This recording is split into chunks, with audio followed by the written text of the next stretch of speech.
예수 그리스도의 사도 베드로는 본도, 갈라디아, 갑바도기아, 아시아와 비두니아에 흩어진 나그네, 곧 하나님 아버지의 미리 아심을 따라 성령이 거룩하게 하심으로 순종함과 예수 그리스도의 핏부림을 얻기 위하여 택하심을 받은 자들에게 편지하노니 은혜와 평강이 너희에게 더욱 많을지어다. 아멘.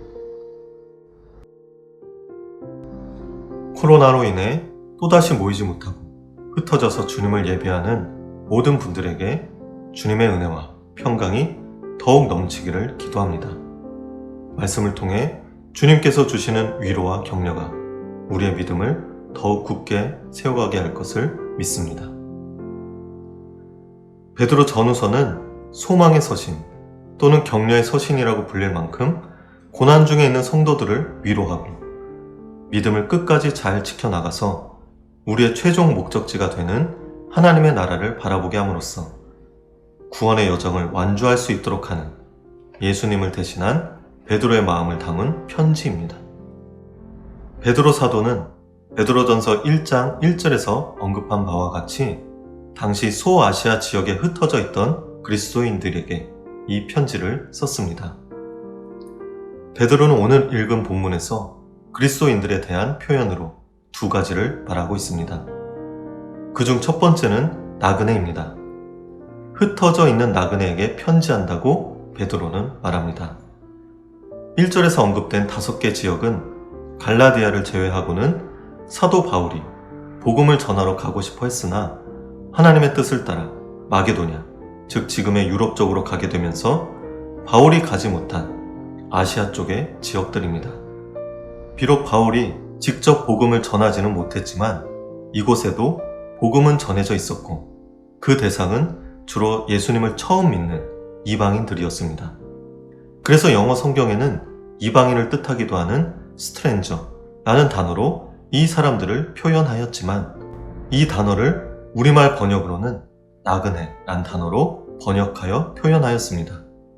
나그네는 어떠한 사람입니까?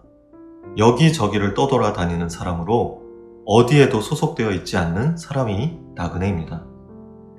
따라서 그리스도인은 나그네와 같이 이 세상 가운데서는 어디에도 소속되어 있지 않은 사람입니다. 우리는 세상에 소속되어 있지 않은 자들입니다. 그렇다면 우리는 어디에 소속되어 있는 것일까요? 베드로는 그리스도인들에 대한 두 번째 표현으로 택하심을 받은 자라고 말합니다. 그렇습니다. 우리는 예수님을 통해 하나님께 택하심을 받은 자들, 즉 하나님께 속한 자들입니다. 우리는 이 세상에는 어디에도 소속되어 있지 않는 자들이며 세상 사람들에게 우리는 이방인과 같습니다.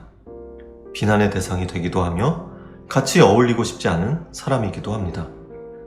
그들과 우리의 소속이 다르기 때문이며 우리가 하나님께 속해 있기 때문입니다.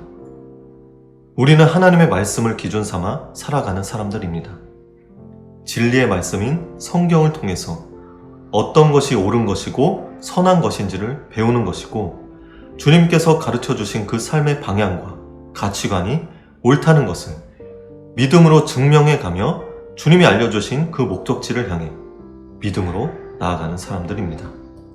우리말로 번역된 나그네란 단어의 의미에는 자기 고장을 떠나 다른 곳에 잠시 머물거나 떠도는 사람이란 뜻을 가지고 있습니다. 영어보다도 우리말이 그리스도인을 좀 더 잘 표현한 것 같다는 생각이 듭니다. 우리는 고향을 떠나 이 세상에 잠시 머물다 가는 나그네와 같은 자들입니다. 단지 고향을 떠나서 어디에도 속할 곳이 없이 정처 없이 떠도는 것이 아니라 다시 돌아갈 분명한 목적지가 있는 하나님께 속한 자들입니다.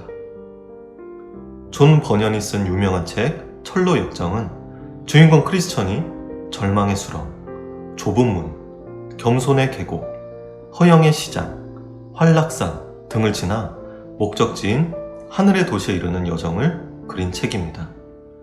여정 가운데서 만나는 여러 사람들 중에는 자신을 목적지에 이르도록 끝까지 도우는 사람들이 있는 반면 여정을 포기하게 하며 주인공의 마음을 세상으로 돌려놓으려고 하는 사람들도 있습니다. 그러나 주인공 크리스천은 한 손에 성경을 지닌 채 찾아오는 수많은 어려움의 관문들을 묵묵히 지나 천국에 이르게 됩니다. 성도 여러분, 우리 모두는 이처럼 이 세상에 머물러 있는 것을 바라보는 것이 아니라 천국의 소망을 품고 나아가는 자들입니다. 고향을 잠시 떠나게 된 우리는 다시 그곳으로 돌아가는 긴 여정을 시작한 여행자들입니다. 물리적으로 그 거리와 시간이 얼마만큼인지 계산할 수는 없지만 분명한 것은 우리의 생명이 닿을 때까지 그 순례의 길을 가야 한다는 것입니다. 믿음의 모험을 떠나야 합니다. 때론 어려움 속의 절망이 우리에게 다가와 손짓할 수도 있습니다.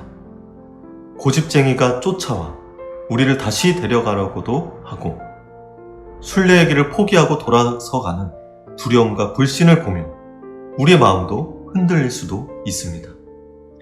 그러나 사도 바울은 로마서 8장 18절에 이렇게 말합니다.